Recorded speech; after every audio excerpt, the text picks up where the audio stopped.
Hi friends, welcome to one more mini blog. ఏంటి ఇవన్నీ అనుకుంటున్నారా? అమ్మమ్మ వచ్చిందండి ఊరి నుంచి. వస్తూ పనసకాయలు, నెయ్యి, ఎగ్స్, మామిడికాయలు పండువి, పచ్చివి, ఐస్ క్రీమ్స్, పిల్లలకి స్నాక్స్ అవి తీసుకొచ్చింది. ఏంటమ్మా అవి ఇక్కడ కూడా దొరుకుతాయి కదా, అక్కడి నుంచి తీసుకురావాలా అంటారేమో.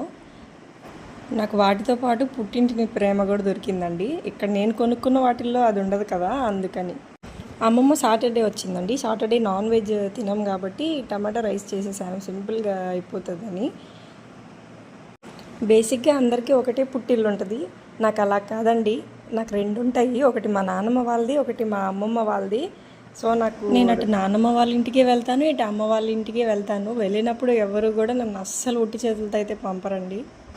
అటు అమ్మమ్మ వాళ్ళకి కానీ ఇటు నాన్నమ్మ వాళ్ళకి కానీ నేను ఒక్కదాన్నే ఆడపిల్లని కాబట్టి రెండు ఇళ్లల్లో గౌరవం, ప్రేమ అన్నీ ఎక్కువగానే ఉంటాయి నా మీద. ఇటు మెట్లింటి విషయానికి వస్తే నేను లక్కీగానే చెప్పుకోవచ్చు. అటు పుట్టింటి ప్రేమ, ఇటు అత్తగారింటి ప్రేమ రెండూ ఉంటాయి. అమ్మమ్మ, తాతయ్య, ఆడపడుచు, మా తోడికోడలు, మా మధ్య బాండింగ్ చాలా బాగుంటుంది, అండర్స్టాండింగ్ కానీ అంతా.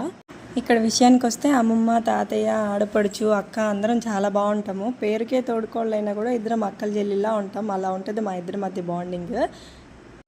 ఏ ఆడపిల్లకైనా ఇంకంతకంటే ఎక్కువ ఏం కోరుకోదు కదా. ఈరోజు మా అక్క బర్త్డే, అందుకని నా కోసం, పిల్లల కోసం పాయసం చేసి